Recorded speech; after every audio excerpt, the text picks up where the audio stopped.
नमस्कार, मी मयुरी आणि आपण पाहत आहात 7 स्टार न्यूज।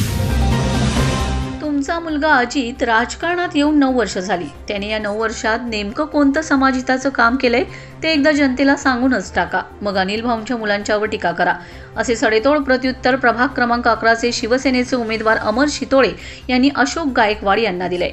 प्रभाग क्रमांक 8 आणि प्रभाग क्रमांक 11च्या प्रचार शुभारंभ प्रसंगी अमर शितोळे बोलत होते। ते म्हणाले, विरोधकांनी विटा शहरात समाजहिताचं कोणतंही काम केलं नाही अशी अशोक गायकवाड यांनी अनिल भाऊंच्या मुलांच्यावर टीका केली होती। त्याला प्रत्युत्तर देताना अमर शितोळे म्हणाले, मी आणि अजित गायकवाड एकाच वेळी नगरसेवक झालो। मी माझ्या कारकिर्दीत अनिल भाऊंच्या आशीर्वादाने एकट्या माझ्या प्रभागात 16 कोटींची विकास कामे केलीत।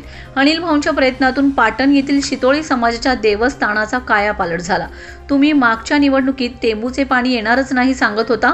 अनिल भाऊंच्या प्रयत्नातून टेंबूचं पाणी आलं आणि विटा शहरातील शेतकरी समाजाची शेती फुलली। यात गायकवाड आणि शितोळे समाजाच्या शेतकऱ्यांचाही समावेश आहे। ही केवळ हाताच्या बोटावर मोजण्या इतकी एवढीच कामे सांगितलीत। तुम्हाला हवे असेल तर समाजहिताची केलेल्या कामाची यादीच पाठवून देतो। तुमच्या मुलाने नगरसेवक पदाच्या काळात कोणती समाजाची कामे केली त्याचीही चर्चा होणं गरजेचं आहे। वडिलांची सावली घेऊन पैशाच्या जीवावर राजकारण करता येतं, पण पितृछत्र हरपल्यानंतर आमच्यासारख्या सर्वसामान्य लोकांना सोबत घेऊन काम करण्याचे शिवधनुष्य सुहास भैया आणि अमोलदादा यांनी पेललंय। शितोळे म्हणाले, शहराच्या राजकारणात अशोक भाऊंनी पाटील घराण्याला सर्वाधिक विरोध केलाय। कोर्ट केसेस खेळल्या गेल्या आहेत, यामध्ये अनेक सर्वसामान्य तरुण भरडले गेलेत आणि आता मात्र पाटील घराण्याने शहराचा कायापालट केल्याचा त्यांना साक्षात्कार झालाय। हेच तुम्हाला करायचं होतं तर तुम्ही यापूर्वी त्याच्या पाटलांच्या विरोधात शहरातील तरुणांना का भडकावले होते?